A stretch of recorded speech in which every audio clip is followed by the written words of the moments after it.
Not quite 1/4, and never just half, but the entirety of one primate, whole. It is the part of a story, an idea that means more to you than me. Hello and welcome to Full Gorilla Life. We are Jeremy Keene, Larry Medina, and Corey Hewlings. Each week, we will break down an important life concept or talk with an inspiring person so that you can live your full gorilla life. All right, we'd like to welcome you back to the podcast. This week, we have the pleasure of talking with Rick Starr, formerly of Rick Starr Dealerships in Fort Pierce. Family now owns the entertainment business, including the local theaters, the Majestic and Cinema World. Cinema World is in Melbourne. Correct, yes. Awesome. And my wife, before we get started, she said I should specify, Rick Starr, you're not a professional wrestler. Not currently, Wait. no. Okay, she says that Rick Starr is a very professional wrestler. Have you heard about style this name? Rick Starr? Well, so, No, yes, there's very many famous Rick Stars. I'm not one of them. you are now. You will be after this Yeah. podcast releases. And we Welcome- have video? Welcome to the club. You opened up Pandora's box on that one. No, she didn't know any famous Rick Starr. She just said that's a very I So feel the like sound he's of the names, a professional wrestler. I could said, see that. I mean, I don't think he is, but I'll ask him. the word star is in the name. Yeah, I agree. If that's So- the direction you want to go, we do have a connection to Ignite Wrestling, so Are we we- could get yeah. you in the ring Yeah, maybe if you you're let- into it. Yeah. You let us know. I will. All right. Be my first call. So Leg drop is the way you got to do it. to end the, anyways, yeah. So, So- before we get to know you, yeah, we run through like a quick 10 questions called the Gorilla Gauntlet. we say quick. It's relative. It is relevant. Sometimes it is, sometimes it isn't. All right. Married or single? Married, Any children? yes. How many you got? 2 and 1 due any day now. Congratulations. Thank you. iPhone or Android? iPhone.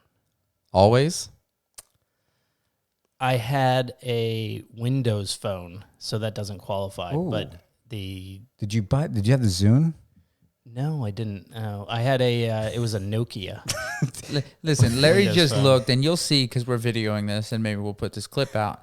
The disgust in his face when he said, "Did you have a Zune?" But the Like, are Zune you was one of actually those- a nice. Wasn't a Zune an Not- iPad, like a it was iPod. Windows answer to the iPod. Yeah, Right. because Kaika had one of those. I remember that. Yeah. Yeah. So no, The technology of Zunes were actually they were fantastic. they were actually better. I had Their a Zune. marketing was just not as good. I Yeah. had the Zune. We talked about this. That I felt like the Zune was much better than the iPod. Yeah. especially the way they marketed it. But now everybody's gone to that $10 a month unlimited music. They It's were over. that way 15 over. years ago. Yeah. So I it was know. Napster. Yeah. Yeah. Okay.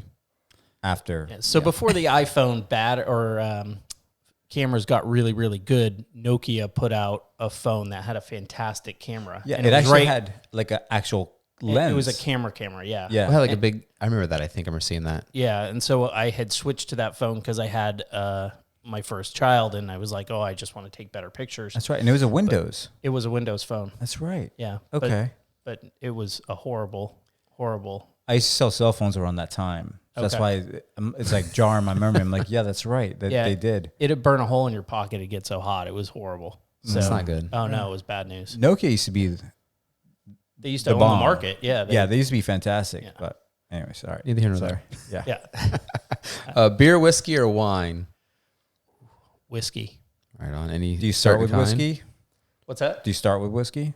No, actually, since the last hurricane, I haven't had a drink. Okay. So I've gone sober. Okay. But mostly because? just because, yeah, we had, once my wife was pregnant again, it was more of a, I just don't have time for this. That's fair. That's true. Yeah, I could see that. And she Yeah. can't drink, so then there you don't get Yeah, to know, well, right? that I was, just that say was I an have a excuse DD. to drink a little more. 'Cause then, yeah, I was I- gonna say. Was the last hurricane 9 months ago? yeah, just about. Okay. Hurricane babies. Did your electric go out? Favorite genre of music? Historically, it's been alternative, but currently I'm listening to like Bruno Mars and whatever he falls into. So, Okay. yeah. Awesome. That's Is what right he up falls into. Larry's Yeah. right up Larry's alley there. Yeah. I would listen. I want to watch Bruno Mars live. Oh, it was like Yeah. Vegas show? Yeah, I'm thinking about it. Why Yeah. not? I might Yeah. just fly up. because his tickets are so expensive. Are they? YOLO. There you go. So, what do you drive? Tahoe. Oh, nice. I Nice like truck. those. Those are nice. Yeah, those are nice. I know Corey's a big Chevy guy too, Yeah. so he's on board with that I one. saw you pull up. Yeah, we were Ford dealers for years. So once we didn't have the Ford dealerships anymore, I switched to Chevy because I had driven so many Fords. I Okay. sort of wore them thin. But I understand that. I used to work at a Dodge dealership, and the service manager was she actually liked Chevys, but the owner of that dealership, when she pulled up in a new Trans Am, was not very happy. And she got a company car after that, though. So I was like, So that okay, worked. That was the way to go. Exactly. Like, What, smart what do you play. think of the electric cars?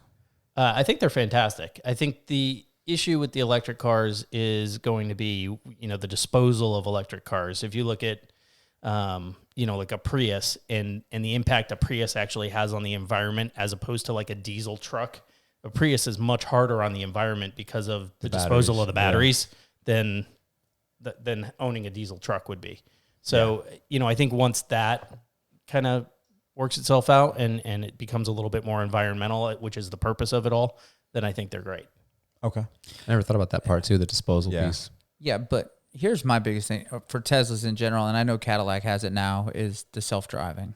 I really don't care if it's electric, gas, and I'm with you on this. I'm pretty big motorhead, but I seen a guy the other day driving his Tesla down the interstate. We were on our way to Orlando yesterday, and I said to myself, I feel like if you're driving your Tesla, you're kind of a chump. Like, why do you have a Tesla if you have to drive? I would drive like this everywhere. Yes, I would definitely be. I would just hands off the well, wheel. No, with my head, hands behind my head. Yeah, hands off the Oh, wheel. Yeah. Yeah. Well, he could be new. Maybe he's not there yet. That's No, got stop. it. There's no. You No have to admit, excuses. if you're starting, if you just got it, there's going to be a I learning go in, curve I of hit like that button. you're just Go. going Pray for for it. the best. All right, fair enough. I'm one of those guys that loves to drive. Yeah. So I'm not really looking forward to that. Yeah. But I can see the value in it, especially during season in Vero Beach. Yes. That a self-driving car would make the roads a lot safer for many of the drivers. Very, On the very road. true. Very Absolutely. true. That's I think the biggest thing is like it's going to alleviate traffic if everybody has a self-driving car, It is. because you're not going to have everybody. Rubbernecking. Yeah, and they'll be standing down looking at their phone, but the car will know to go. Yeah. Yeah, I agree. I can't wait for that day when everybody's on it. Yeah. Not just me. I do like to drive though, as well. So All right, 3 more. Reservations or just walk in? Just walk in. City you live in. Vero Beach. And the last one, your favorite movie. You own a movie theater. What's your favorite movie? or book. So I left that part out because I wanted to Yeah. connect. Ah, okay. there's so many, and it just depends on what kind of mood I'm in, how I'm going to answer this. But my go-to movie of all time is Fletch. Okay. What is Okay. it? Fletch. I think Fletcher F. Fletch. You never seen Fletch? Erwin M. Fletcher. I feel like Corey made this point. Like, what's the movie when it pops up on TV, you automatically just leave it and watch the whole thing. Yeah. So that's probably it's the one. Fletch. I don't Yeah. think that's I've ever watched Fletch. It's a Chevy Chase Chevy movie, right? Chase. Oh, Yeah. yeah. Yeah. Yeah. Yeah. It's been a hot Old. minute since I've seen it, but it's Yeah, it's been a minute too. It's comedy then? Yeah. Yes. Yeah. I have to check it out. 80s? Oh, yeah. Yeah. Right? Yeah. Very hard 80s. So is that your genre? Like, do you like 80s movies? No, I mean I do. I like John Hughes films, and that I like that whole period because it's when I grew up. But there's something about Fletch and the vacation movies and Chevy Chase sort of in his prime when he was really good. And My favorite part is when he's at the Grand Canyon oh yeah, and he's like, okay, let's go. yeah. It's amazing because I remember that when I went to the Grand Canyon, I've only been once. I felt the same way when I was there, though. It was like, how long do I stare at this for? Yeah. I mean, it was awesome. And I was there with, it was my bachelor party. It was on a road trip to Vegas. So it was kind of a stop on a destination, I a way feel- to a destination. I feel like the Grand Canyon, if you're going to do it, you have to like venture down. Yeah, you got to hike it. Maybe, Otherwise- maybe, whitewater rafting. something Rent like a that. mule. Yeah. Or helicopter. I have a friend that did that. They rent the mule. Did they? Yeah. Huh. Well, Malia's friend. Yeah. You have to be like a certain weight. Yeah. You have to. I think there's a limit, and if you are above it, you can't ride. Well, that puts us out. That does. I think it was 225 or something like that. That- That probably put a lot of people out, though. Yeah. I mean, Jeremy Yeah. and Larry. no, Yeah, it I'm does. good. All right. So Rick, Barely. yeah. So Anyway. so thanks for coming onto the podcast. Now that we know you a little bit better. Sure. So as far as the dealerships, how long did your family own that? My dad started, he got a Toyota franchise awarded to him as a new point when he was 22 years old, which was in 1969. And we were dealers all the way up until we sold our stores in 2007. When did he get the Toyota dealership? In 1969. So were they like giving them away in 1969? Because it was hard to sell a Toyota, I would assume, in 69. Yeah, they had been in the market for a couple of years when he got his, and they weren't overly popular at that point. Yeah. But They were like Hyundai. yes, Or exactly. like- Yeah, when Hyundai came into the market, Yeah. 15 years ago, 20 years ago. But I feel like Toyota historically had a harder time because Americans were much more open to a Hyundai now than they were a Toyota in Probably. 69. yeah, so you were still dealing with like post World War II tensions Yes. with Japanese and stuff. So the Japanese just weren't like Yeah. anything anybody was aspiring to. Yes. Similar to back then, German cars weren't very popular either because nobody see wanted that. anything Was that was German. So, Yeah. That reminds me of the movie Gung Ho. yeah. Michael Keaton. Oh yeah, it's a classic. I don't think Yeah. I've seen it. I don't think It's I've seen basically it. that's what it's about. It's about a American car dealership, and then I guess Japan buys it, and they come in and they try to change everything, and all the Americans, you're Yeah, it's you're a manufacturer. yeah, Yes. manufacturer unionize, and then like I it's think like that was loosely but then based they on come- Saturn, the car company. it was it okay. I think so, if I But- remember correctly. I don't know. I don't think I think I couldn't tell you if it predated was Saturn. connected. What's that? I think it predated Yeah. Saturn. Oh, did it? Yeah. I think so. So It- maybe. I don't know. So in '69, he was awarded a franchise. Yeah, he got a Toyota franchise and actually had bought what used to be essentially a hot dog stand and was selling Toyotas out of a hot dog stand and Really? and grew the business and So is that So- essentially like the original Tesla model, right? Because I mean, or do you have did he have like a car lot? no, I mean it was on a lot. But Okay, it I was like, it was did you have to it was order a it? building, but it used to originally they sold hot dogs out of it, Oh, and so So yeah, a small little building right he there, and all the put cars a- in the back. Yeah, he put a 1 or 2 bay service station in there and sold Toyotas out of it for a few years, and then was able to build the business and expand the business. At one point, he had multiple franchises in stores in Massachusetts and New Hampshire, and also here in Florida, and he had some partners out in Las Vegas and had some big stores out there, and and so it grew and grew and grew, and then as he got older, he started selling off stores here and there, and then the last ones got sold to Asbury Automotive, which is a large dealer group, and they bought the Acura store, was the last one to go in Fort Pierce, and that was in 2007. Oh wow. Yeah. So he's been out for a while now. Then. Yeah. Now, in '69, was it? I don't know if you know this or not because this was your dad. Like, did Toyota just come in and say, "Here's some cars and here's a big line of credit," or how did that work in '69? In 69, it was you were still dealing with like credit unions. Okay. So most of the financing and getting people bought on cars and all of that stuff was all handled locally for Okay. the most part. Now they had and dealers still have what's known as a floor plan. Floor plan. Yeah. I know the used car, like from used car side of it. I didn't know whether new cars still did floor plans or not. Mm-hmm. Yeah. Yeah. It's the same Absolutely. thing. Yeah. And it's what's a floor plan? Floor- Financing. Yeah, floor plan is basically Ford owns all your cars and you pay interest on them until they're sold. So you really don't own every vehicle on your lot. Now, dealers that make the most money don't use floor plan. They buy all their own cars. They afford buy it, their own right. inventory, and then they're not paying interest on that. On what it's essentially a loan or a line of credit.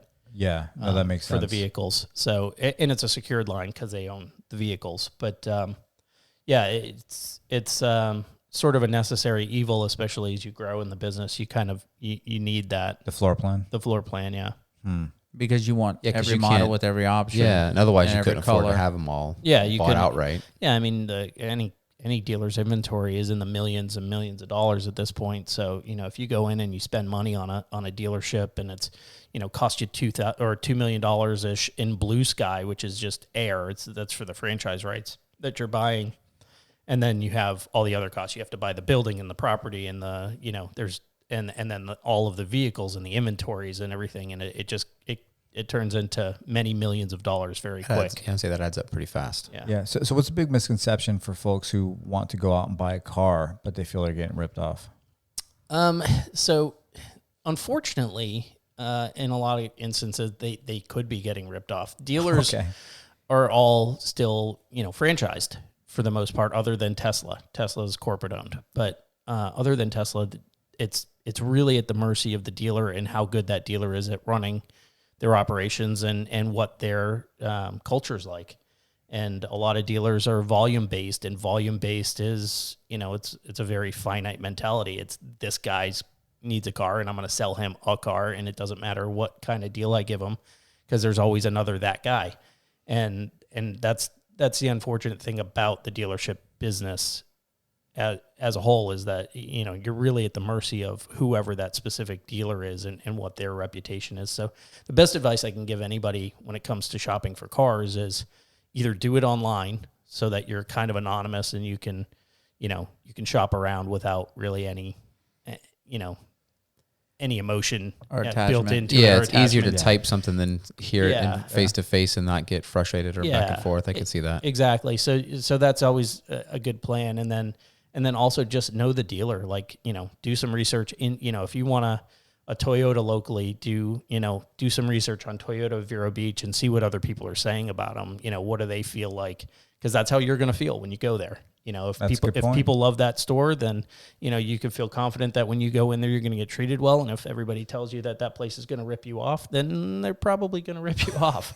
Yeah. And so it's the good thing about the internet nowadays is that you can kind of crowdsource that information relatively easily. So it's, you know, back when we were starting or when we were still operating, it was, you know, none of that information was really even out there. And it was, if it was out there, it was really hard to get to. And, you know, nobody even knew what Kelley Blue Book was to look into Kelley Blue Book or Edmunds.com or any of these sites that people use to, you know, At least get an idea of something, you know. right.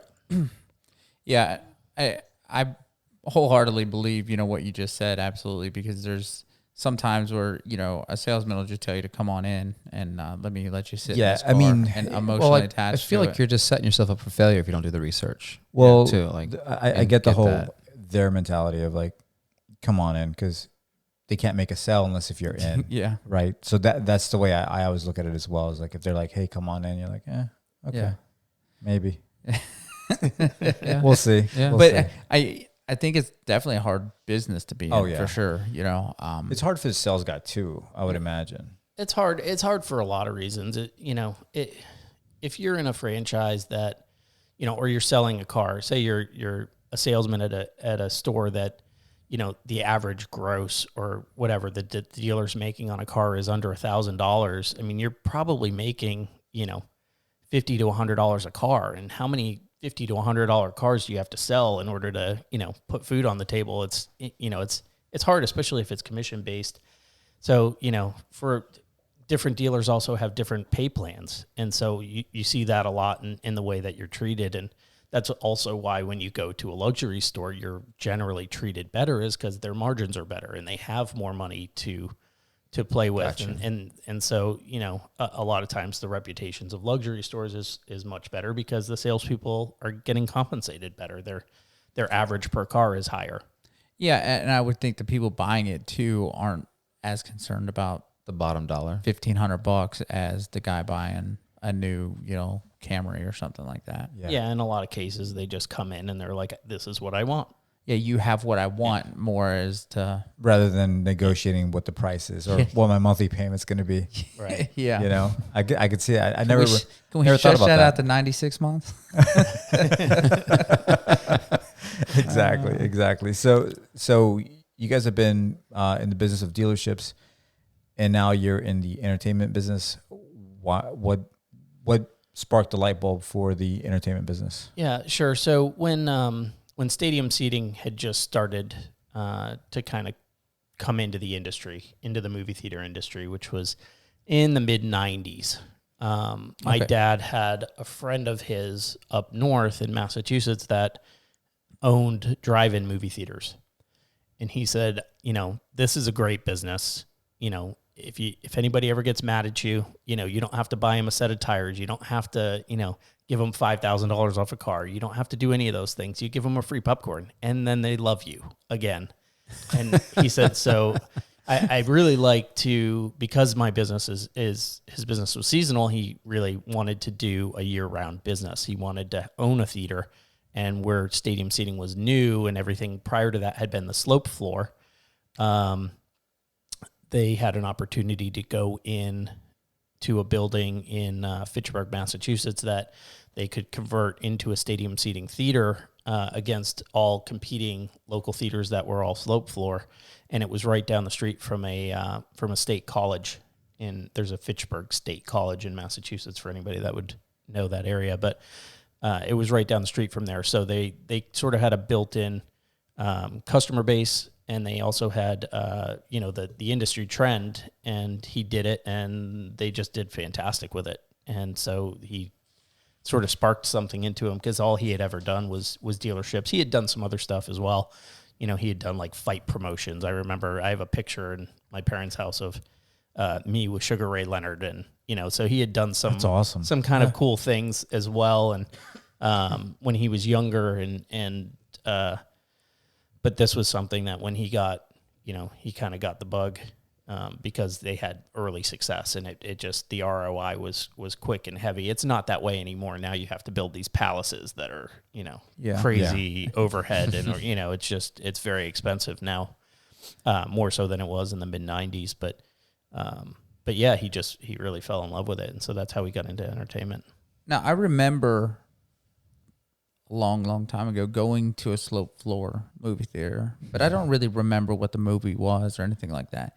What was so great about stadium seating as opposed to slope floor? You're closer. Basically, well, no, it's not that. It's that you can see over the person in front of you. Right. Well, yeah, but I feel Is like that the too, only benefit to it, really? That was it. Yeah, it was build line up of a little sight. too. Usually you were sitting there behind somebody and right. staring at the back of their head, over half the screen.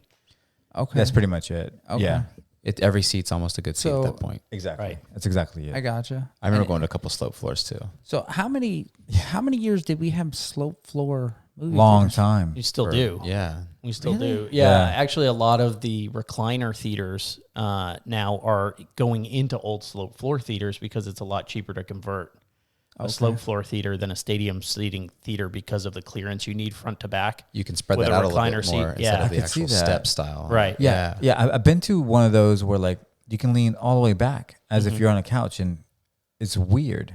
Yeah, we To just me. we just finished one outside of Boston. It opened last week, and that's it's all recliners. Oh man, I would love it. I would absolutely. Majestic has the best theater seats in town, 100%. for sure. Yeah. Yeah. But I would absolutely love a recliner. But can you bring your own blanket in? Because I feel like I need my own blanket. I think you can. I think A lot of people do. you might, you I would might say fall most likely you asleep. just put like a jacket. If Yes. the same thing as a Yeah, jacket just over your calm arm. Yeah. down. It's not the same. What'd you say? It's not the same. No, I mean like you could carry it in like a Oh yeah, yeah. I jacket. got It's like you yeah. could say no to a blanket. Yeah. It would get You cold. in might fall theaters. asleep. If you had I a feel like coat- I brought a blanket for my kids before. Yeah, if you had a cozy blanket in there, how long would you last before your eyes went? Probably not long. I'll be honest with you. Yeah. But somebody else watching Hey. a kid, right? Unless if it's a comedy, right? If it's a comedy. if it's Paying a for a comedy, good nap. yeah. Paying for a good nap. If it's a comedy, yeah, I'll stay awake. I definitely like Majestic. Like going, I feel like you get when you walk in Majestic, you still feel like it's like the old theater, even though it's not old and didn't. It's like nice still, but I feel like you get that old time, That feeling retro too. feel. Yeah, and I appreciate that. I think that's So was that fun. what you guys were going for when you opened it? I assume? Yeah, absolutely. We kind of understood the demographics of Vero Beach and who our customer was going to be. So we really focused it on sort of that 1940s Hollywood, sort of the heyday of Hollywood type of atmosphere. And we did the more recent one we did is also a Majestic. So Majestic is kind of our luxury brand of theaters. Okay. So the one in Watertown, Mass, that we just completed is very similar in the luxury appointments to what Vero is, but that went into the property's called Arsenal Yards because they used to build like war weapons, like big tanks and giant guns and cannons and Okay. all sorts of stuff. So we kept the motif there to fit with that building, so it looks very industrial. And so even though it's got all the luxury appointments and it's really high end and nice, it fits that market. And so we did the Majestic that's here cool. to sort of fit this market and what the market expectations were. So there's probably a lot of research behind that then on the business side of things, of making sure before you actually start the planning process and everything. Yeah, we do a lot of, we really like to get involved in the community ahead of, and Vero was the easiest one we've ever done because we've lived here since 1989. So we kind of understood what we were working with and knew who the customer base would be, especially knowing that there was 24 screens out west of town. We weren't really coming in to compete against them. We were coming in to grab a customer that wasn't going to the movies because they didn't want to go to that location. So, we went a little higher end and sort of catered to that audience that just didn't want to drive out to the mall, and it did well. And it's, obviously a lot of people, especially once you realize it's price competitive, a lot of people would prefer to go to a nicer place. And that's what we feel like we offer. And if they had a beautiful place, we might've gone more midstream, and tried to do something that was a little bit more, volume based, but we didn't want to do that here. So if I want to start a movie theater, how do I go about doing that? Like, let's just say, hey, I'm going to go ahead and start one tomorrow. Okay. What would, obviously need location, et cetera. But as far as like, how do you get a hold of distributors? That's not as hard as you'd think. There's actually a lot of guys that make a living off of getting you the rights to the films. So they have what are called film buyers, and film buyers is how we started when we first opened our movie theater. We used a film buyer, and he worked out all the agreements with the studios and everything like that. We now do that internally because we've got enough locations. But yeah, you could just call a film buyer, and they would, tell you what they can do for you and set you up and get you all handled. And you can just, as long as you meet, there's now like equipment specs and all sorts of things that you have to meet in order for studios to let you run their films. So as long as you meet the equipment specs, then yeah, you're pretty good with just that guy. Okay. So probably not like my home DVD player. Like, no. Nah. Or my VHS cassette tape? No? We do run some stuff on Blu-ray. We can run stuff on Blu-ray on the big screen through our projectors. Really? Yeah. So a lot of times if we do like cult classic or kids films or something, sometimes it's running off of a Bluray. Yeah, but Blu-ray's really Like good the quality. summer, Yeah. the summer throwbacks and stuff like that you do, Yeah. I think. Yeah, Yeah. those are cool. Yeah. Yeah, those are cool. I really dig that. But a lot of the movies now are just digital downloads, right? Yeah, a lot of a lot of our content comes in over satellite or it comes in on hard drives or something like that. But yeah, it's pretty much all. Over satellite? You mean just as a download? Mm-hmm. And how does it we expire? We have a direct thing. They do keys. So you have like a digital key that you put in, and it's locked or unlocked for certain periods of time. So it has a countdown? Mm-hmm. Just change the date. Get an extra week. Yeah. Rick. Just throwing that out there. I wish it was that easy. Yeah, I was going to say. So what do you think the biggest challenges for you guys are? Well, obviously the viewing public is going through, many transitions with content like this. This is great content that people don't have to go to a movie theater for. And we sort of talked about this a little bit earlier when the cameras and the mics were off, but that content is available anytime, anywhere now. And really, unless you want to go see a film or a movie or a blockbuster or something, that's an experience, right? So we went from just showing movies because people would come and the studios would advertise and people just showed up to now we have to be an experience. And so that transition is what we're focusing on. And also alternative types of content that, aren't necessarily studio films. We're doing a lot recently and running a lot of testing against gaming and esports. Okay. We're doing a lot with other types of alternative content, like live content. We've always done really well here in Vero with, the Metropolitan Opera House runs live shows. And because of our partnership with Vero Beach Opera locally, we've always done a really good business with that. We have, this year we had one of the operas that we ran live had over 2 auditoriums sell out. Okay. And so it was a simulcast live and we had 2 auditoriums full of people watching opera from New York. So, there's other types of content that we can get in that. I could see how your theater, though, especially the motif, and it's like you go in, it's a whole experience. Like it's almost like you're going to the opera in New York. Yeah. Right. I could see that. I could definitely. I mean, opera's probably not my thing, but I'm sure there's something that I think me and Larry discussed this at one point. Like we would love to be able to go watch the yes. fights, Like a UFC fight. like a UFC, but Yeah. it's With the really stadium expensive seating? for you guys, right? Yeah. No, Well, not anymore with ESPN Plus, right? Yeah, so ESPN Plus has its own licensing issues, so we're still trying to work on them to figure out what we can do. Same with all the other like just standard UFC The stuff, Zone or whatever. right? But we just started with Fathom Events, and so Fathom Events just ran the Wilder versus Fury fight, Okay. and so we showed that in Melbourne. Did you really? Yeah, which was How fantastic. did that do? So it did okay. I mean, we really only advertised it for about a week because we had just gotten Fathom installed, but When they run it back, I'm there. yeah, it's pretty awesome. I mean, Yeah. to see the two giant dudes pummel each other Yeah. on a 50-foot screen, that's pretty cool. Yeah, because the way I look at it is like that's an experience. Yeah. You know, it's almost as if you're the way I always picture it in my head is you have the stadium seating, right? So you have that environment.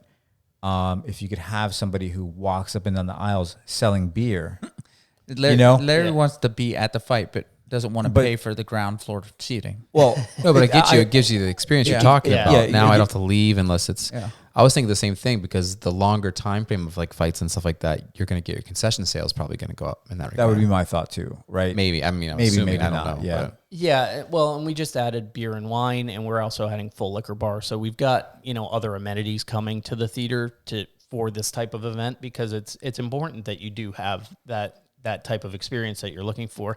One of the things that people have always said about the opera since we started running it is that even folks that have been to the Met and seen operas live at the Met, which is an amazing experience for a lot of people, prefer to see the one in theater because of the production value. And it's the same with the fights. The production value is so good And the seats are better. and the seats are better. I mean, Yeah. you're so close to the action. For $18 in Melbourne on this past one, on that giant screen, you're so close to the action. You can see everything. You can see the sweat flying off the guys. You can see the blood. You can see, whatever. You can see Tyson Fury lick Wilder's You can, neck. you can see. Yeah. Yeah. Boxing Which is what he has some- did. Yeah, boxing has some strange dudes, right? Yeah, I it mean, like does. Tyson bit off Holyfield's ear. And Yeah. this Probably guy's started licking the other okay. guy's They just neck been and- hit a few too many times in the head. I Well, think. I actually watched a show with Tyson and Holyfield, and they're friends now. Yeah. They like hang out. They're like, and I'm like, I don't know that I could be friends. With the dude that bit my ear off. Right? Like that would be hard. That's a hard pass. I might forgive you, but we ain't gonna be friends. Yeah, I'm gonna forgive you, but because I don't think I could trust you again. You might bite something else. I don't know. We're gonna call it a day. I mean, I guess if Holyfield is cautious about the fact he only ever invites Mike after he's eaten. But I mean, you Yeah, see or- Mike leaning in for a hug. You're like, no. Fava beans? Nah. It's not Right here, there. that's all you get. We're not getting Yeah. the hug in. Fist bump. That's it. So yeah, no, that's pretty crazy. Like to me, I think that would be a great experience with a fight or even a Super Bowl. Right. Yeah. I NFL feel like is a whole different animal. I feel like Super Bowl would be harder for me personally. be hard, I but- don't think I would go to the Super Bowl. There's a lot of people that would. Well, though. but I think there too. Most people get the Super Bowl like with friends and like That's my you'd have thing. to have like a price to rent out the whole thing, which would be a big price Yeah. tag. But if you get enough people, and But think about this though. then you're with strangers that you might not want to hang out with. Yeah, I think I saw Majestic was airing a couple of football games, right?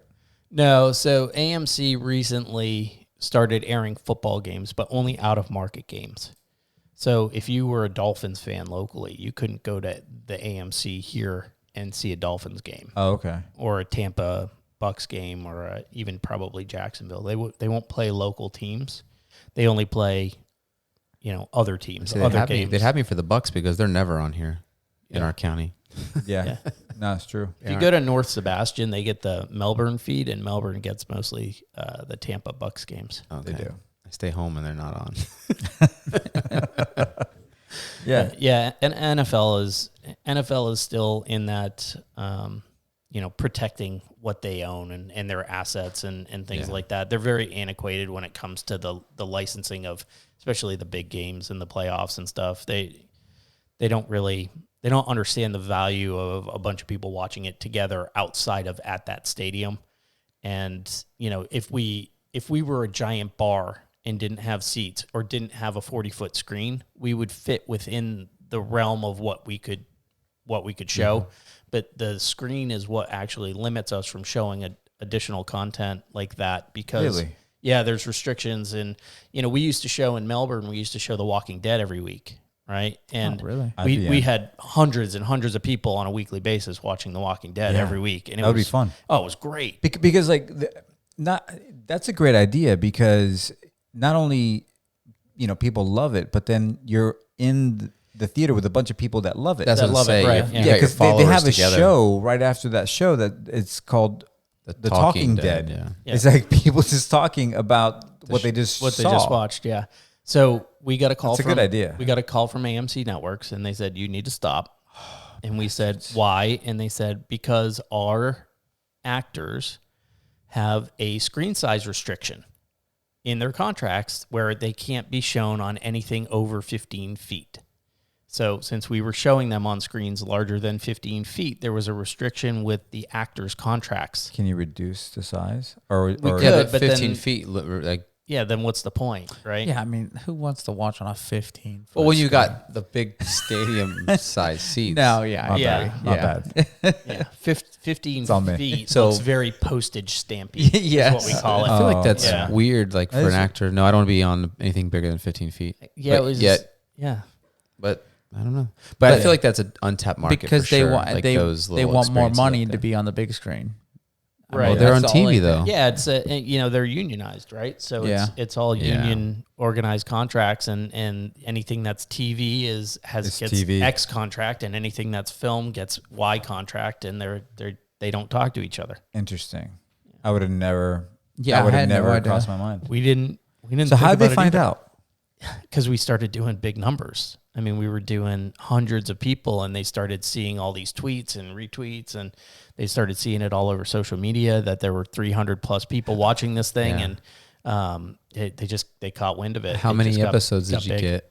We were before they into. got we started it in the second season when we started running it. And I think we were probably into season 4 before they told us So to you had a stop. couple years out so of it yeah, before we it did. came Yeah, at that yeah, point. yeah. It was pretty good for a while. And the worst part is that we didn't do it. We didn't charge, right? It was free, so we weren't like making money off of it or anything other than we were inviting people to come and enjoy it with us. And so they were, they're worried about Nielsen ratings and all this other stuff too, where it's like, well, if they're not watching at home, How do we know? then we don't know, we can't track that they're watching it, and then we don't get the viewership numbers. And it's just an old system that hasn't really caught up yet to what current patterns and behaviors are. So, we were happy to be providing an amazing experience for fans of that show, and they wouldn't let us do it. Yeah, that would be fun. That I would just be feel fun. like, they just need to figure out a way to contract that with and get I don't know how you do it, but I feel like they're missing they're missing something there, especially with something like The Walking Dead that has that massive following. My mother-in-law's a huge fan, and she my stepmom, and they like go up to where they've gone trips to see it, like where it's filmed and stuff. Really? My stepmom has, yeah. So like you get that. That's a big one. Like some TV shows might watch a lot, but they're not like a cult following. Yeah. Yeah, they definitely have that big following. Yeah. Stuff like that. But is it most TV shows are like that? Have you found since Yeah, then? we found that mostly with TV content and live sports. Again, live sports also has restrictions because they have deals with like bars and chains, and they have like a deal with Buffalo Wild Wings to show live sports. And so, if we go in and there's a movie theater in the same plaza as a Buffalo Wild Wings and you're showing the same game, Buffalo Wild Wings will be on the phone with whatever that league is in 5 minutes saying, hey, listen, they're showing this here, and they call you out on it.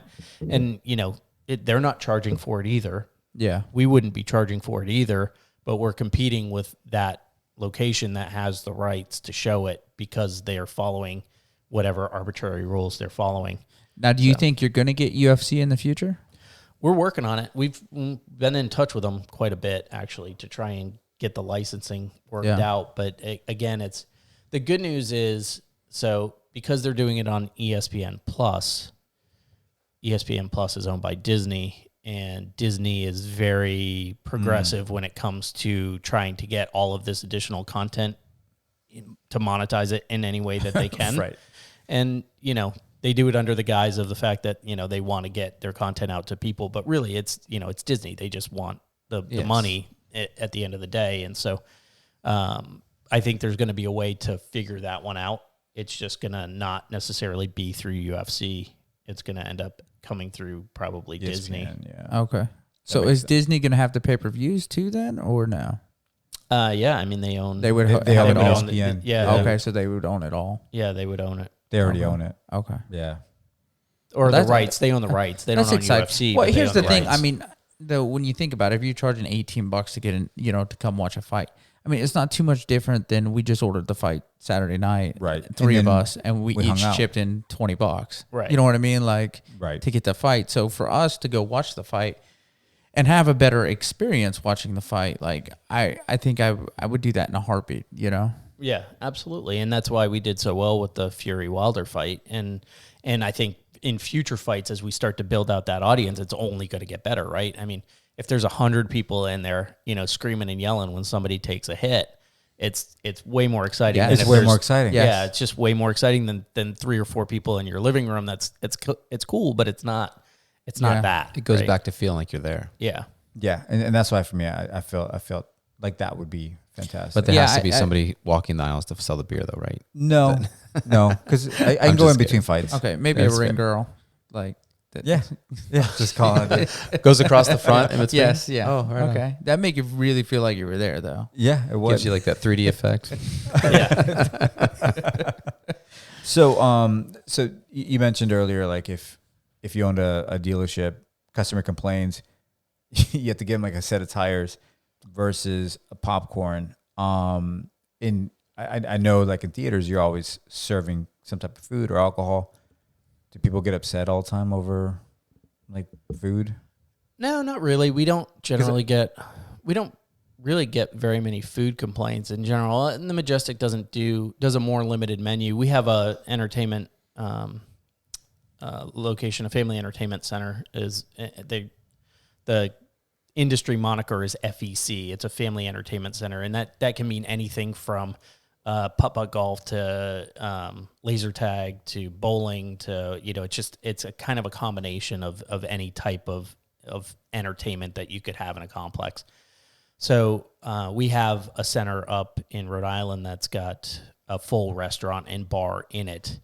And even there, you know, we were always concerned about the restaurant business and food and things like that with the number of complaints and the issues and all the rest of it. But, you know, as long as you put out a consistent product and it's good, and people know what to expect and you're quick about it and you get the food out, we don't really generally have any issues with the food. And again, it was a big concern of ours going in, and the theater here, you know, the Majestic and in Melbourne, we just way expanded our food offerings by, we redesigned our whole lobby in Melbourne and we put in a large format screen similar to an IMAX. And that experience now is so much better because of the amount of food and you know, it's like going into a Wawa or a small grocery store or something when you walk into the theater there's just so much stuff. I mean, you can get anything healthy, you can get anything indulgent, you can get all sorts of stuff. You know, there's a full range. I think we do funnel cakes now. They're putting in you know, there's just a lot of stuff that we can do there. And the variety is what people really appreciate. I haven't been there in so long. I want to check that out. Yeah, me I've been too. to the one in Melbourne in a long time. What do you think of an adult that comes in a Chewbacca onesie to watch Star Wars? I think it's fantastic. Okay. Yeah. Okay. Is that what you're wearing Good. when you go? Yeah. Okay, perfect. Yeah. I think it's unacceptable. Yeah. You know, just thought I'd ask.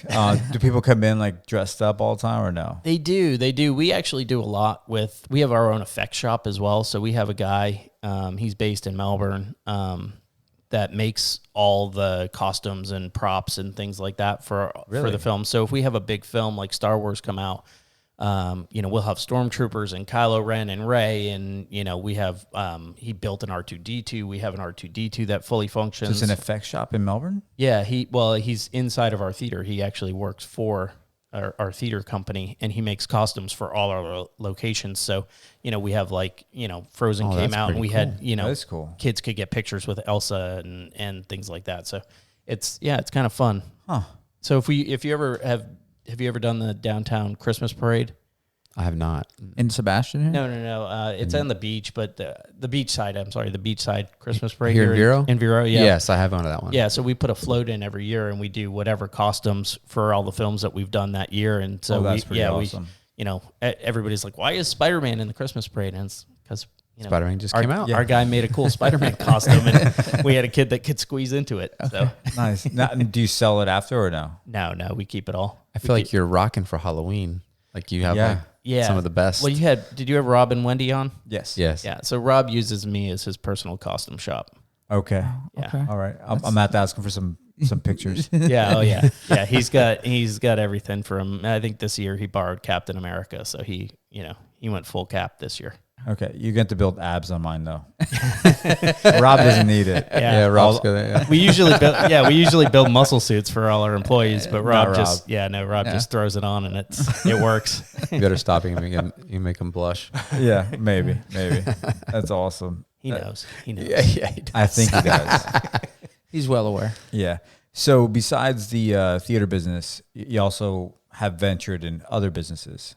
Yes. So like licensing deals and things of that nature. Yeah. I recently just exited a company that I created, and we made licensed goods. We made a lot of automotive products, like anything from decals all the way through like license plate frames, and just mainly decorative type of items for automotive. But we ended up getting involved in buying into a toy company and learned how to make toys and manufacture in China. And we did all sorts of statues and little toys and talking toys and things like that over the last 8 or 9 years. We had that as sort of I had that personally as sort of a side business, and it was interesting. It's a big learning curve. It's extremely capital intensive business. Yeah, I personally looked into doing something with just getting stuff made in China and then bringing it back over, but it's so competitive.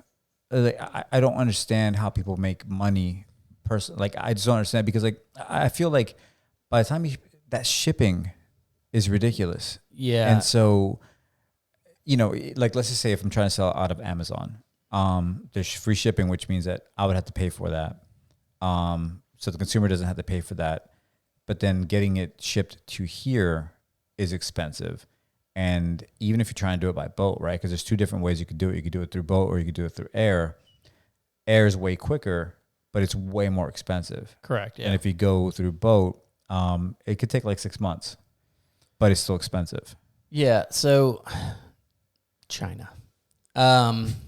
What can I say about China right now? Coronavirus. That's about it right now. Yeah. China has really gotten good at manufacturing Yeah. in the last 30 years, in small manufacturing. So anything you use, which is anything from a cup or a glass to the T-shirts that most of us wear, to a lot of clothing, or to toys, or to they pretty much have their hands in all of the production of most of the physical consumer good products that we use. And that being said, you have to figure in all of those types of things when it comes to that. Mainly the shipping. If you're shipping under a container of anything, right, it's extremely expensive, and then containers have their own restrictions. I've learned so much about this business I probably never needed to know, but now I have a full appreciation for what it takes to get a product into Walmart. Yeah, it's a pain because just getting it here is the beginning. Yeah, you still have to worry about getting shelf space, etc. Yeah. Now, do you get a pretty big discount like when you start shipping multiple containers? No, not really. I mean, the containers cost what they cost. So whether you ship one, you really have to ship a huge volume of containers. So if you're Walmart and you're doing what they call FOB, which is freight on board, and you're taking the product in China and shipping vessels over, okay, then yes, you get discounts. But when you're only shipping, we were shipping maybe a container a month. So, that's not anywhere near the volume you would need in order to start seeing, any economies from it. So would you get that whole container in California and then have it shipped to a warehouse somewhere? Yeah, we would break it down in California and then push it out to wherever it needed to go. So, we had a lot of it going into Texas for GameStop. We had a lot of it going into the Memphis area for AutoZone, and AutoZone has a lot of distribution centers. So sometimes it was getting split out into multiple distribution centers from there. But we were breaking it all down in California. And what should it cost to ship a container from China to California? A normal 40-foot container, depending on the time of year. Obviously, during the holidays, it's a little bit more, but it can be as little as $2,000 and it can be as much as $5,000. It just kind of depends on the weight and what you're shipping, and the taxes and tariffs and stuff on the goods you're bringing in, and that's port to port. So yeah. And so that's just to get it there. Then you still have to worry about getting it. Oh yeah, Then and you then have your they were distribution breaking centers it down and in California, so you had to have a team of people out there breaking it down and shipping it. Yeah, we had an office in Burbank, and they would handle all the logistics out of Long Beach. Okay. Wow. Yeah, so that's just to get it to the port, and then you still have to pay extra to get it. Yeah, the shipped. ground freight, the ground freight domestically is really what kills you. So we had Spencer's was one of our customers, Spencer Gifts, and they were based in North Carolina. So, and we also had FYE stores. I don't know if you remember when there was FYE. I think There's still a few hundred of those around, but I think there's anyway, one in Melbourne. I think Melbourne so too. Mall. Is there still? Or they used to Yeah. be at the very So at least in the last year. Yeah, they're based in Albany, and so getting anything from California to Albany or California to North Carolina was almost double what it was to get it into the country. So it was cheaper to get it across the ocean from China into California than it was crazy. to actually get it on the rail and get it to those locations. Wow. Because you're dealing with a pickup truck that a truck has to get it from the port and then put it onto the rail, train, a train that goes on the train, and the train can take 2 to 3 weeks to get it there as well. And then then when it gets to that station, wherever it's going, it's got to get unloaded back onto a truck and then dropped at the DCs. And so you're dealing with all sorts of stuff that just adds a ton of cost to these products. If you were dealing, I've been watching this series on History Channel. The one I watched last night was the Food That Made America. Oh, have you seen great. these series? Absolutely Yeah, great. The whole series is absolutely Yeah, I've never spectacular. seen this. There's the men who made America. There's the food that made America. There's the cars that built America. I've It's seen a whole these, series. like I've seen it, but I haven't watched the Yeah. episodes. But The I know what you're food one, I talking think, about. is the best one, though. The food one's fantastic. It's really impressive. But a lot of what they talk about for the men who built America and the food that built America is the logistics. And really what these people were successful at was figuring out the logistics. And that's what Amazon's good at, right? I mean, that's how Amazon took over the entire country when it comes to, and most of the world for shopping. I mean, it's because they figured out the logistics, and it cost them a lot of money to do it.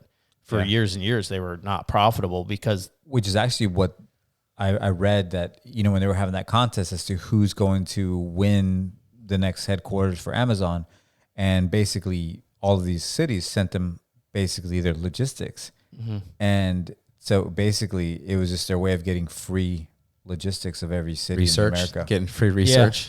Yeah. Make it a contest. Yeah, it's crazy, but if you can dial in on the logistics and you can do things cost effectively, then you really have something. When you don't have that built in and you don't do enough volume to get the pricing right, then it's very, very hard to build a business that relies on logistics and shipping. I could see that. And you can't make that an afterthought. It's got to be the building in the beginning. Yes. Yeah. I mean, Yeah. So how do you get your product on a shelf, right? So you're able to figure it out, get something made in China, you get it shipped over here, you have all this product. So how do you figure out a way to actually get it?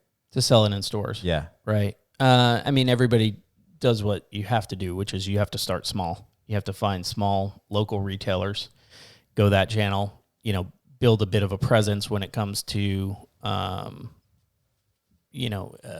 desirability of the product. Companies want to know how it sells. So is that your way of just kind of doing a proof of concept? Right. Yeah. So you're going to start small no matter what, because you're going to have to show that product sells, that people actually want whatever it is you're trying to sell. So when you do that, like for instance, we had a small chain based in New England called Newberry Comics, and they have 30 stores, and they bought 11 units of a sticker that we made that we designed ourselves. And from that, we were able to turn that small sale, but because it was a regional chain, into a license agreement with Warner Brothers. And when we got Warner Brothers, then we got Fox, and we got Family Guy and The Simpsons from Fox, and then we got the movie Ted. And then we realized we had all of these commitments for all these big companies, and we had to get bigger fast. So we called this Manufacturers Rep Association. And so what a manufacturer's rep is exactly what it sounds like. They sales representatives for manufacturers that don't have these connections at retail. And so that's where we started. We ended up getting sales reps that were sort of already in these locations, repping product into these locations, and had existing relationships with these retailers, and they brought our product forward. And it was okay because it's basically a rented sales force, right? But they're also representing companies like Funko, where it's a lot easier sale than, the guy trying to sell white decals, of Homer Simpson. Yeah, so the sales rep is just going in and saying, you're basically in the sales rep's catalog at that point. Correct. We also have these Homer Simpson stickers. Right. But like you said, at that point, they're not just selling your Homer Simpson sticker. They're selling, millions of other or hundreds of other things at least. Correct. I think so. Yeah, depending on the rep group that you get, and again, you have to kind of start small because big rep groups won't even talk to you when you don't have the volume pre-built. So as you're dealing with these smaller guys, they've got a connection with this chain, and for whatever reason, they have a good connection with a chain. And so we started with Spencer's. We got some Peeing Ted decals into Spencer Gifts, and they actually lasted in there for over almost 3 years. Wow! They were rebuying these Peeing Ted decals. But if you ever see a Peeing Ted on a car, It's yours? that's mine. Yeah, we did that. Awesome. That is awesome. So, did you ever put stickers all over your cars? Oh yeah, I used to litter my cars with stickers because I wanted to test it. I wanted to see what kind of quality we were getting because we didn't make any of it. We were sourcing all the manufacturing as well. The stickers, were you getting those done in China as well? No, we did all those domestically. Domestically, okay, Yeah. Because I would think that would be one thing that doesn't make sense. Yeah, you really had to get into huge volumes for it to make sense to come out of China. Right. So there were definitely companies that are manufacturing decals in China and bringing them over. But it's the volume's ridiculous. I mean, you're talking about 1 million units per style, and that's just we did over the course of the 8 years that we operated, we sold over 1 million decals. Wow. But if you want to make $1 million in decals, you've got to sell over $1 million in decals. So It doesn't amount to anything at the end of the day, other than we sold a bunch. And it got us. It got us into, bigger retailers, and, we were working with Target, and we had some stuff go through Target, and we got to a point where we got big enough, but it just, once you get to those bigger retailers, then the capital requirement's so huge, right, that it's just really, it's almost untenable. You have to come in with a ton of money in order to do it. And then does your profit margin go down then with those bigger retailers? Surprisingly, your margins at Target and Walmart are better than at the smaller retail chains, because the smaller retail chains don't do the volume. So Target and Walmart can afford to give you better margin because they're doing such a high volume. So and you look at a retailer like AutoZone. AutoZone's got 10,000, 20,000 stores, whatever they have. Yeah. They have a ridiculous number of stores, right? But each store sells such a small volume that your margins are terrible because they're not selling a lot of your units per store, but they have to deliver them to all the stores to keep the stores uniform. Whereas Walmart sells tons of fewer, it seems like they have everything, right? But they don't carry a lot when it comes to the industry, and you see what's actually available and what's out there. They don't carry a lot of what's out there. So when you get into the numbers of it, their margins, and they'll also sell to a customer at a shorter margin to keep their their low price guarantees or whatever they. So it's just a different economic structure for the bigger box retailers. Now, like you said, the Peeing Ted decal. Did you guys come up with that design, or was it like a scene from the movie? Or? No, that one we actually did the design ourselves, and got it approved. How's that work then, like going forward? Do you guys own that design but not own Ted? Yes. Yeah, exactly. So we don't own the character. So unless we continually have a license agreement with, that is with a company called MRC. That's the producer of the film. So unless we kept an ongoing license agreement in place with them, then you can't produce the sticker I anymore. can't make it anymore. No, I can't sell it anymore either. Now, they can't produce that same sticker, though, I would assume, if you own the art, right? That's a bit of a gray area. Yeah. Yeah. They could probably change the Yeah. smallest thing. And I'm sure they could, but could they produce the exact same thing or no? They wouldn't. They Yeah. would just modify it slightly so that it was different. And you see that a lot with the smaller companies. Bigger companies like Disney, when we were a Disney licensee as well. And when you're dealing with Disney, they don't really play those games. But at the same time, everything's non-exclusive. So you don't really have anything proprietarily. Okay. Through a company like that, they can throw in another licensee to compete with you at any given point in time. Oh, really? Depending on whether or not they think you're performing well enough.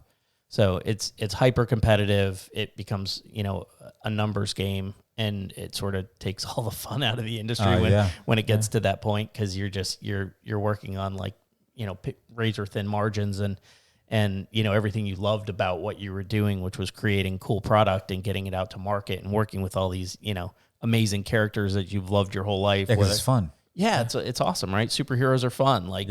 Mickey Mouse is fun. That's why, that's why it sells. Yeah, it's all fun stuff. But, at the end of the day, you're dealing with a system that has players that have been there for a long period of time, that have extremely deep pockets, and you can't end up competing unless you come in built the right way with the right amount of capital behind you. Yeah. So it's unfortunate because there's so many great ideas that never get to that level. But the good thing about that is, again, and similar to we talked about with content and things like this podcast, that type of content is becoming available in home now with 3D printers and all the other things. I mean, pretty much you can make anything you want. So instead of going out and signing away for, $1 million in sales guarantees with Disney, you just go and sculpt something digitally or pay a guy, a few $100s to sculpt something for you digitally on Fiverr and make what you want. And, you don't have to do it through that company, as long as you're not going to license it, or as long as you're not going to go out and resell it. Yeah. You can make anything you want now. Yeah. Yeah, it's true. I mean, Larry been talking about that a lot because he just started 3D printing and has been making some pretty cool stuff. But yeah, about where that industry is kind of going as a whole too, is, we both feel like eventually for not everything, but a lot of things is going to be, you're going to buy the program, download it, and print it. Mm-hmm. Yeah, it basically, especially as filaments. Overnight, you just go to sleep, you wake up, and it's done. Yeah, and all of that, the speed of that stuff is getting so much better as well. Yeah. Especially with the resin ones that are. Oh, those things are sweet. Yeah, they're expensive though. We had a resin one. We actually had a resin one that was about $3,000, and we were doing all of our prototyping on it, and it was quick. I mean, you could print out a 10-inch piece in like 4 hours, so it really wasn't bad at all. Yeah, it wasn't too bad. You had to parse it out the right way, but it was pretty cool. Yeah, like that stand that's on the cameras are on. The GoPro mount there. Yeah. Yeah, I did a 3D print. Oh, did you? Yeah. Yeah. Yeah. And I mean, it's super useful. It's easy. And there's free programs out there that you can just use. So Yeah. And like I said, I mean, even with Fiverr and stuff now, I mean, you can source this I stuff. didn't even think about that. You can source this stuff internationally. You could probably pay a guy $15 to design that thing and not waste your time trying to figure it all out. And he'll have it back to you in an hour and done. you're just down the road. Yeah. That's a good point, because That's a we were good talking point. about getting, I have another friend that does CAD for Harris, in Melbourne, and he pays for the CAD system. We were talking about having him It's like $1,000 for CAD. doing the CAD system on it, but you're right. You just outsource it to somebody that does it, and probably, like you said, pay $15 and not have You're to done. deal with it. Yeah. Yeah. Yeah. That's a But it good worked point. out. Yeah. So how was that first sale? So Newberry Comics in the New England area. Yep. Like how hard was that sale? Like did you if I'm like, let's just say I'm here locally, right? I don't have anybody in New England. So Sure. what would you do? Would you go walk into, like, let's say a boutique on the beach or somewhere around here? Like, how would you try to do that? I think if you were local trying to sell a local brand or start locally, yeah, you would go door to door. You would do what anybody, used to do back in the 50s. You're knocking on doors and you're introducing yourself and you're saying, hey, like, I don't know if you buy local product or if you want to promote local product, but I've just started a brand locally and I'm trying to get it off the ground. Would you be interested in taking a look and potentially carrying it? And, anything, if you're trying to get your product off the ground, you're going to offer it on consignment to start, right? And you're going to say, hey, listen, we'll just put it in the store, see if it works. And if it works, great. And if it doesn't work, I'll just take it back in a couple of weeks, but let's see if it sells. And that way there's no risk for the retailer and there's, nothing but upside for you if it does sell. And that's where you start. And, for me with Newberry Comics, I had been shopping at Newberry Comics for years because we're originally from Boston. So I knew the store well enough that when I made the phone call, I knew enough points to talk about and the history of the store and all of that stuff. So when I got the buyer on the phone, who I'm still friends with, she actually worked for me before I closed my company. She had left Newberry Comics and came to work for me. But I knew enough about the retailer, the region, the store, and all of that stuff. And they're dealing with so many national companies that have never been in one of their stores, that when I started talking about the store and where I thought it should fit and what we could do with it and stuff like that, she loved it. She thought it was great, but it was because I knew the stores.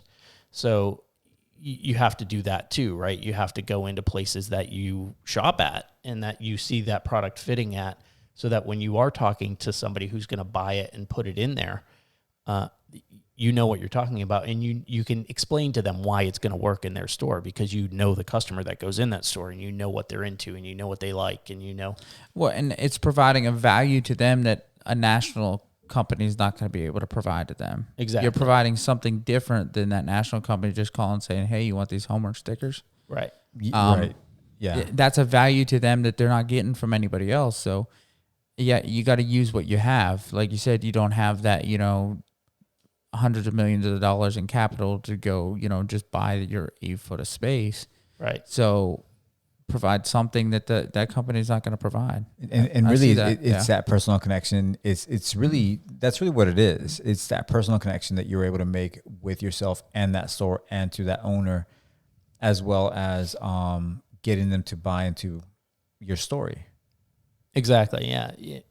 It's really, like anything, business always ends up boiling down to your personal relationships, right? It's all about your network and who you know, and it's about how you treat people, and all of that stuff is so important. And if you just know the basics of, being kind and smiling, and when you walk into a place, you're going to be successful there, because, you're not that guy that's, some greasy salesman from, Georgia that just drives down and is here for like 6 hours in the town, right, going door to door trying to sell something that's not even his or he doesn't care about. It's yours. You love it. You made it. You're passionate about what you made. And it's so much easier for you to go and sell what you did because you care. Like, you cared enough to make it. Yeah. You're obviously, you're invested in it emotionally, and that sells, and that story sells, and that's what people buy. And then, whether that story translates to somebody walking in who's not listening to you be passionate about it, that's a whole different story.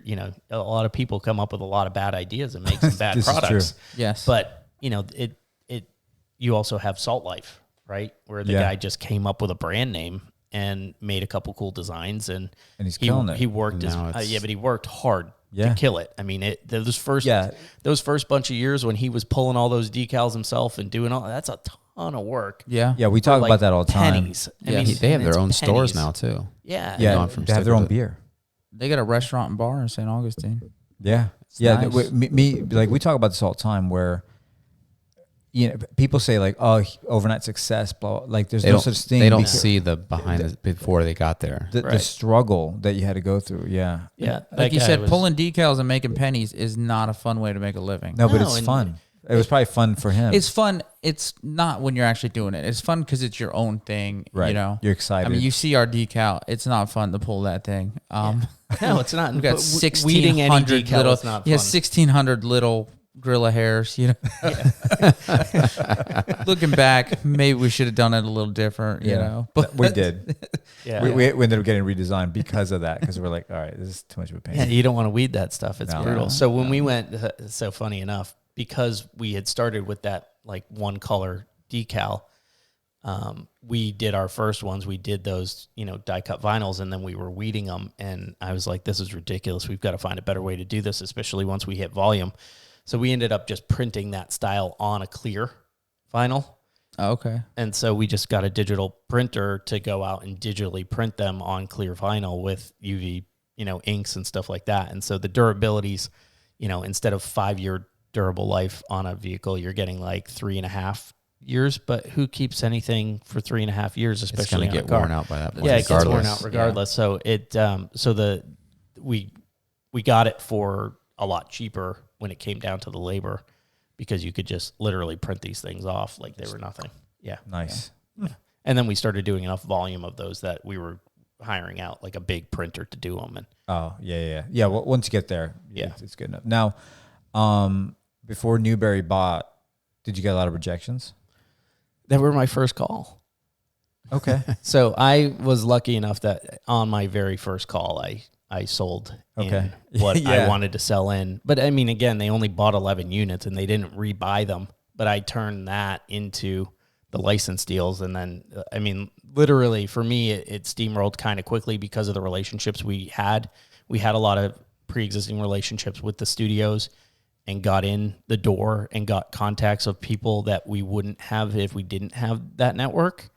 Now, did So- you sell anything at the theaters? We didn't. No. Occasionally we would do pop-up shops for movies and things like that, sort of like an exit through the gift shop type thing. But it never really took off. And then you were sitting with product that, you know, because it wasn't just my product, it was other product as well. Yeah. So we were, you know, buying in Funko Pops and we were buying in, you know, beanies and hats and T-shirts and things.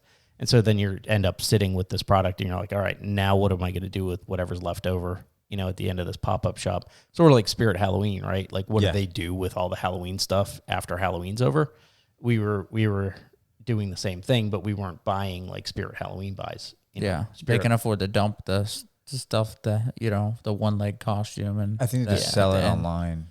Yeah, you What can, Spirit but does. But then you got to worry about so. shipping it back somewhere. I mean, they cut a huge discount, you know, the next Right. week or so. But after that, yeah, I mean, you still, like you said, you got the half-open makeup and the, you know, whatever. Yeah, they do for almost them, like a you know. clearance going out of business style. They just Yeah. kind of drop it to get rid of it, since ship it back. Yeah. Hold it. But once you ship it back and stuff, then you got so much money wrapped up in it, you know, that right.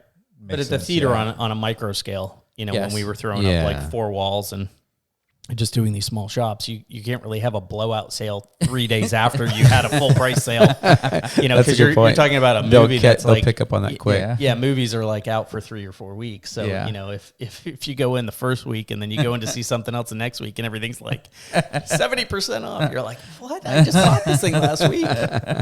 Next Yeah. time I That's a know to good wait. point. Yeah. Next time I know to wait. Yeah, they picked that up quick. So Newberry, you're obviously a comic guy. I am. Favorite comic? I'm Aquaman. Aquaman. Yeah. Ever since I was a Okay. kid, even when like, you know, even with Justice the orange Friends, and, yeah, like, or yeah, Justice League. yeah, the Super Friends. Yeah, Super Friends. Okay. Yeah, Super Friends. I always liked Aquaman, and I don't know why. If it was because everybody else hated Aquaman, that It I was like, must be. I like that guy because no one else likes him. Nothing wrong with that. Yeah, Nothing wrong with that. I liked him up until the Jason Momoa movie, and then I didn't really like that movie. Oh, Yeah, I that- would be honest. As a that movie it wasn't did not good? do well. Yeah. I feel I like have not seen it. I feel like they could have done a lot better with it. I think they tried to do. They tried to accomplish way too much with that movie, and they did too much of the Aquaman story, which most people don't care about. Right. Like nobody really care. Most women would go to that movie wanting to see him without a shirt on. You could check that box in a heartbeat. Like, I mean, you know, that's pretty Yeah. much a given. He's just going to be in half the movie with no shirt on. So you don't have to worry about that. And then, but they went into, you know, Black Manta and Atlantis and, you know, Mera and all these characters that are important to a fan like me, but I'm not the fan they're going for. And that's what Yeah. Marvel's done so beautifully, right? Is Marvel brings out these characters that, like, yeah, they use Spider-Man, and yeah, they use Captain Guardians. America. Yeah, but Guardians, nobody knew any of those guys. And now they're, everybody loves those characters. And so you can take these, like an ensemble cast like Guardians and make it work. Or you can take a character like Ant-Man and build Ant-Man. But they built Ant-Man on one villain. They didn't build Ant-Man on 4 villains and a whole, army Yeah. of things. Right. They built it with story. They didn't build it with, Marvel's done a great job at that. yeah, Marvel's done such a better job than DC has. And, even recently with this Harley Quinn movie, which, I'm a big DC fan, probably a bigger DC fan than I am a Marvel fan. Which is odd, right? Not that you're a DC fan, but like most people would go the Marvel side more so than DC. I actually like DC growing up more than Marvel. Well, I think that's why. I think DC was much stronger when I grew up. We had Superman. I grew up with Batman. Superman, and Marvel didn't have any equivalent type of movie to Superman. But I had Christopher Reeves to grow up with, and then I had Michael Keaton as Batman.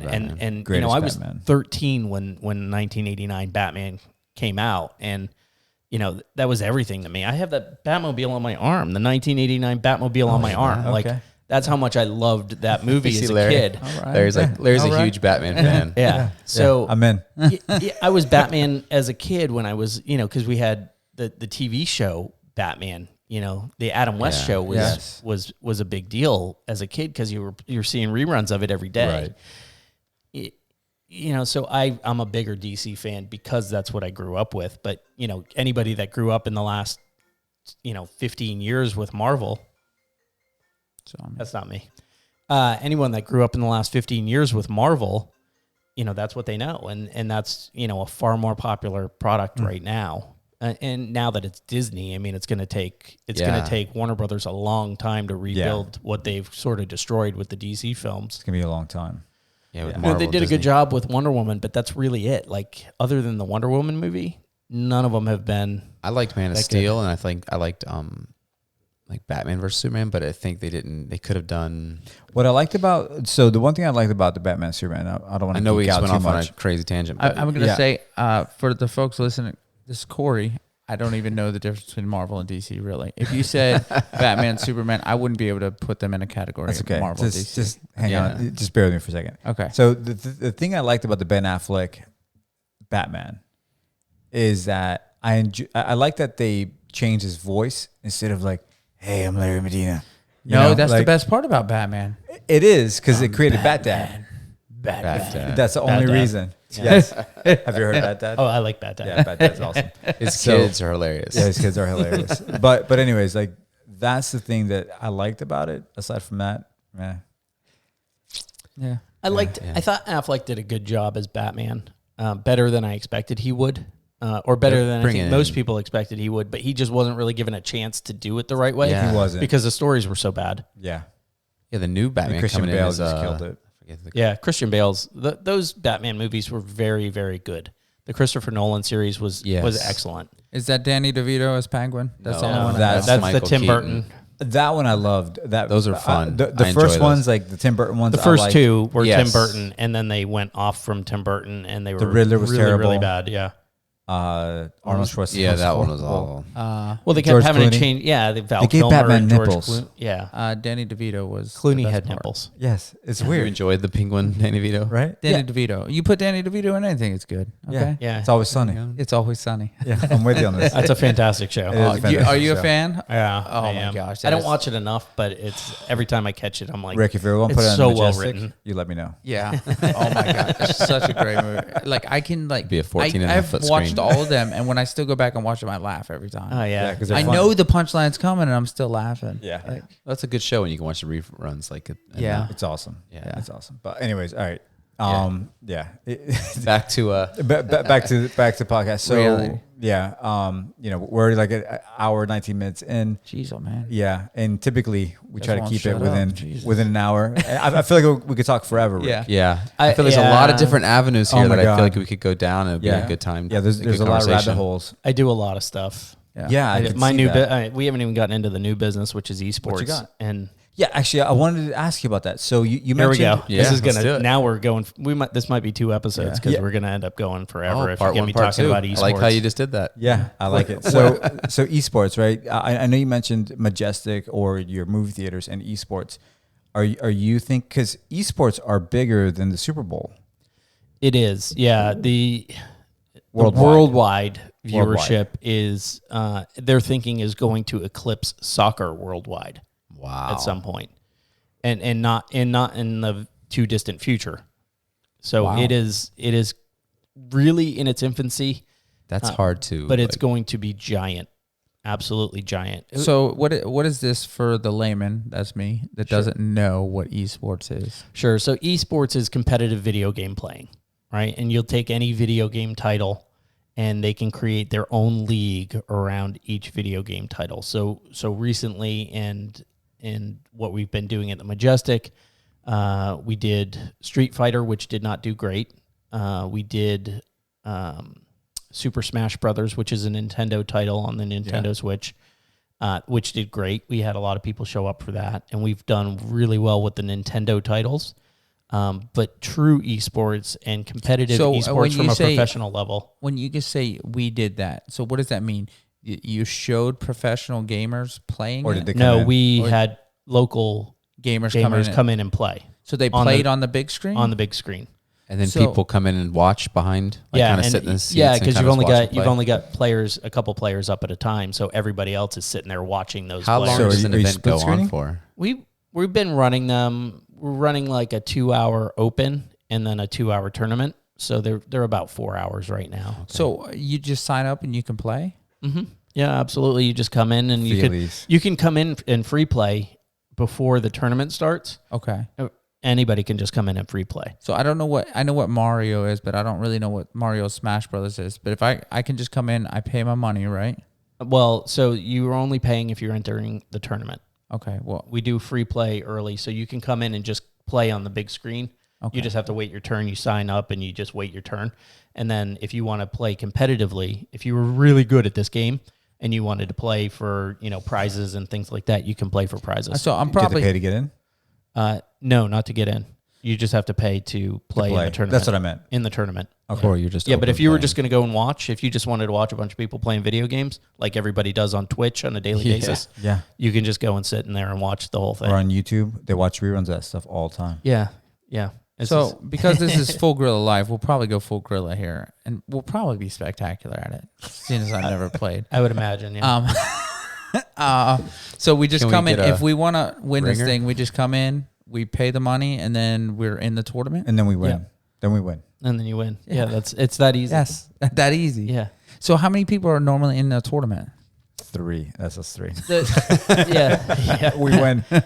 Yeah. So it depends on the game. Again, we really didn't do a good job executing against Street Fighter, but when we did the Smash Brothers, we had 25 people in the tournament. Okay. And we're hoping that at some point we're going to form leagues and make this thing a little bit bigger. But Okay. when you look at like a professional esports event, NBA 2K. NBA 2K is one of the smaller Yeah, but esports, but it's backed by the professional teams. So Right. from a promotional standpoint, for people that aren't into esports, they see it, right? It's visible because you've got a lot of there's just a lot behind it. what was cool about that is that they had a draft. Yeah. Like that's pretty cool. So what That is happened cool. now? They had a draft, so the NBA 2K, right? So basketball, Okay, EA Sports, like a Rick gaming said, draft for gamers, right? They yeah, drafted the yeah. gamers. So like, Yes. let's say the Houston Rockets, right, or Orlando Magic, they have a team of esports, and so if you're good enough, these guys got drafted, and they're making like $40,000 a year.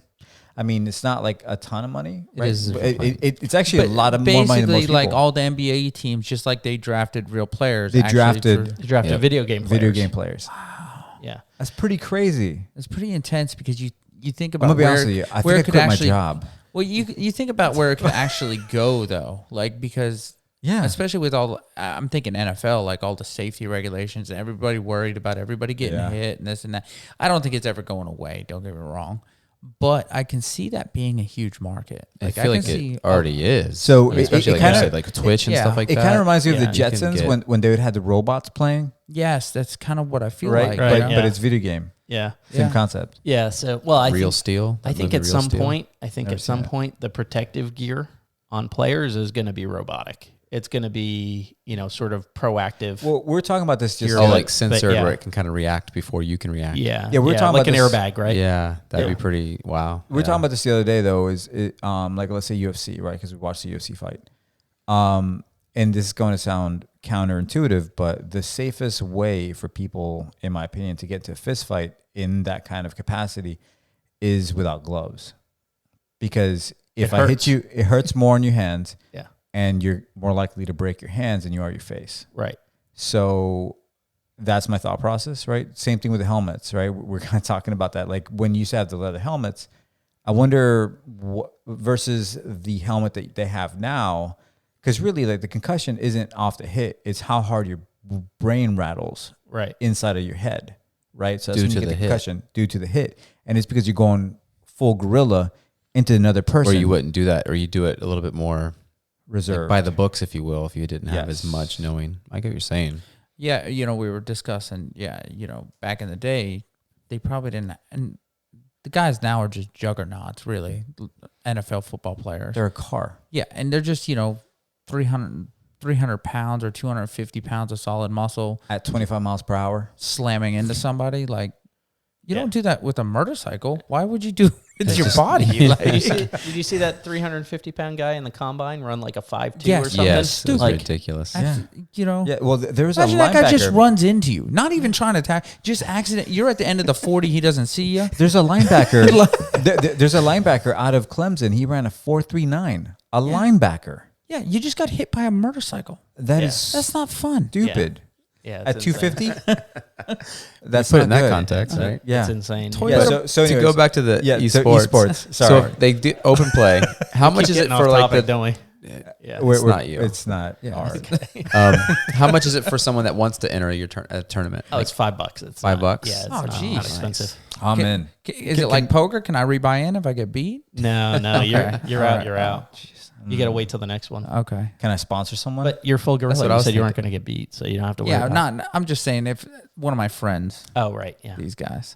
Asking for a No. friend. Calling Matt and Stephen Feely. Yeah. Maybe we should What's your, sponsor. We should sponsor like When's 10 your people. the next one? Like, what's the next game you think guys are focusing in on? I think we're doing another Smash Brothers tournament at Majestic. I don't know if it's this Saturday or Sunday or if it's the week after. So did they get like a trophy or something if they win? We are developing trophies that are kind of just for fun. But Okay. they're winning gift cards and like other things that, we do a lot of, because we're a movie theater, we can trade, right? So we can give somebody free passes and they can trade us something that, so there's a lot of bartering that we do for marketing purposes. Okay. We do a lot of giveaway baskets and things like that for certain events. So, right now we just trade out. We trade them some free passes and they trade us back something. And that's what we're this giving is out. another Whenever- missed market. Like this should have been happening for years. Okay, because I wait. remember Madden and everything. I did like little tournaments with like churches and stuff. Yeah. And Yeah. so Yeah. you think it would have developed into that Whenever now. they win, do they get like to say anything? Oh, you want, want to like, give what a do you want, a speech? Like, speech? Yes. Well, I need them to thank Full Gorilla Life for sponsoring. oh, sure, of course. Yeah, that makes perfect sense. Yeah, and then they're going to go to Disney World, right? Yes. Yeah. Oh, yeah. Okay. Yeah. Sponsored by Full Gorilla Life. Yeah. How do you feel? Going to Disney World. No, it sounds like a great market though, for sure. Another it's way great. to I mean- add revenue to your business. Well, it's not. It's not really so much about the revenue for us. It's more about the where is the entertainment going? The experience. Yeah. Like who do we not have coming into our theaters, and what cool things can we do in our theaters to get people that to come in and utilize this? We have how many places have 40-foot screens and amazing surround sound. So what kind of experiences can we put into that that makes sense, and Yeah. video games is just one it's epic. When you play a video game in a movie theater, it's just cool. So when it's a Nintendo, is it like the Switch? Is it the Wii? Yeah, no, we do the Switch. Yeah, we do the Switch for these, and then we also we have PlayStation games and Xbox games, and we're going to start getting into PC gaming, and we're going to focus a lot on this because we feel like where the industry is going with esports and the popularity of competitive video game playing, we're going to have one of the coolest places in town to be able to do tournaments and all sorts of stuff. You know what you could do is once you have a local champ, then you have that person play online versus the person out of another location. It's a good idea. You're welcome. It's a good idea. Basically, I feel like in this hour and a half That's or not gonna whatever, do there's been several times where like, man, that's an untapped market. So I feel like you guys are a really good job of Yeah. your mindset, and like not scheming is the wrong word, but like really thinking about the future, not just the now. So I think that shows a lot to your business sense and everything. It's kind of cool to hear. Rick, we definitely appreciate you coming on. Before we let you go, what is one piece of advice you think that you could give our listeners that would help them on a daily basis? Sure. Yeah, I think, and I say this whenever anybody asks me a similar type question. What's the most valuable thing that you've done or that you've learned? And really, it's all about the network. If you really can cultivate a good network of people around you, you're going to be successful at whatever you do, and people will want to help you if you have good people around you. So just surround yourself with really good people and get rid of anybody that's toxic. Amen to that. Yeah. Yeah. No. Sure. I appreciate that because you are who you hang out with. Yeah. Absolutely. Awesome. Dang. We're going to do this again, Rick. Yeah, this was great. I Thank really you. enjoyed For this. real. Thanks, guys, for asking me in. I appreciate it. Rick, just real quick, where can they find you? Your yeah. business? Yeah. Just your go to majesticvero.com is the local, or cwtheaters.com. You can find us at either. And if you need to get in touch with me, you can reach me through either. If you send any feedback email to either of those businesses, I see it all. So What about on the gram or Facebook or Twitter? yeah, so I do Rick CW Okay. is my business one. Okay. Yeah, Awesome. I have a personal one that I never log into or don't check because it's just 8 million pictures of babies and dogs, and I don't have time for that anymore. But I understand the feeling. yeah, full gorilla life, But guys. my business one is at Rick CW. Okay. Awesome. Perfect. Thank you so much. Thanks. Guys.